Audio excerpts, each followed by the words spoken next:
An accused rapist let off the hook. Another case the sheriff says was handled improperly by the McKinley County District Attorney. KRQE investigative reporter Ann Perrette brought it to his attention after months of digging into dysfunction inside that DA's office. Hey. All right, man. Hey, this guy's been heavily intoxicated. He can't follow directions. It's 2 o'clock in the afternoon on a Saturday in Gallup. I'll tell you what happened there. The McKinley County Sheriff's Office is responding to a crash on Carbon Cove Road north of I-40. The door was open. I could see legs hanging out, so I knew somebody was in the car. Yeah. But I couldn't tell what was going on. The passerby tells deputies he pulled over to help. He was on top of her, and she was trying to get out on the horn. I get up there. He wasn't moving, so I had to grab his belt, and I pulled him out of the car, and that's when she was able to get up. He says he let the woman sit in his car, and then police arrived. But it wasn't until he started talking to me that you could smell it. Okay. He was leaning up against the car, holding himself up. The driver would later blow a .24 on the breathalyzer test, 3 times the legal limit. Deputies found an open fifth of Crown Royal in the front seat and a piece of the car in the back seat. The police report states that came off in an earlier crash, and the man kept driving. The woman told police she tried to get out of the car after they crashed again, and the man attacked her. She was, quote, grabbed by the hair and neck, picked up and thrown into the driver's seat. And that's where, she told the investigator, he raped her. Yeah, I've never seen anybody that scared. Yeah. She was freaking out. The report notes the woman had a bite mark, bruises, and scratches on her body.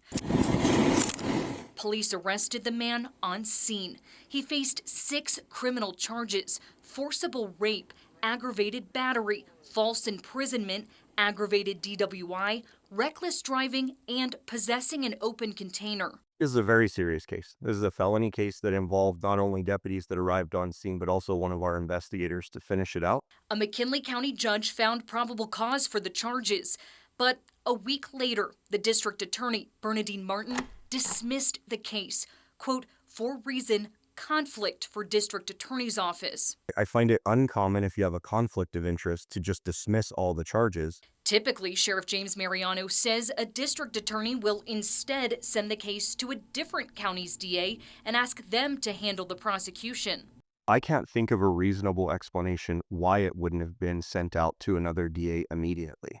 Martin told me it was. That was forwarded to a conflict prosecutor. Do you know which prosecutor? Yes, and I won't say the name right now because you're bringing it back up, but I never heard back.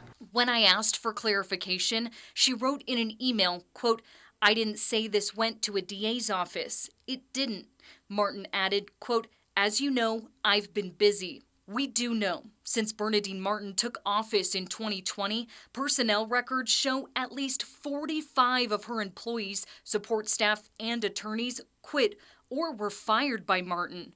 It's one of many reasons why the Attorney General just petitioned the state Supreme Court to remove her from office. This case opened in October 2023, almost 2 years ago, when records show she had 2 assistant prosecutors. She should have had 8. 2 years down the road, I'm not even sure if some of these misdemeanor DWI charges can still be refiled. The felonies can for sure.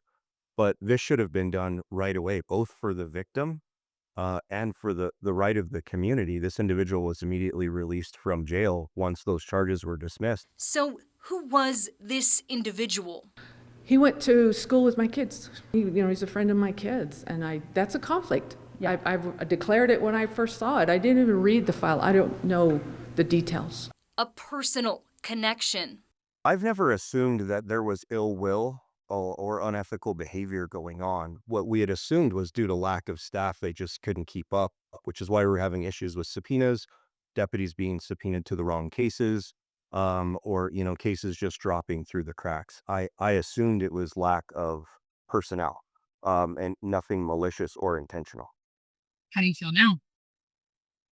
This one makes me wonder.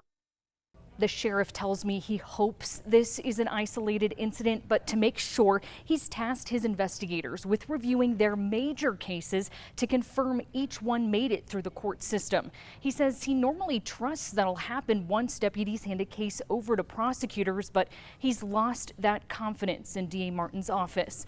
Back to you. All right, Ann, thank you. The McKinley County DA tells us she plans to forward the case now to the Cibola County District Attorney's Office. The sheriff says he will be making sure of that.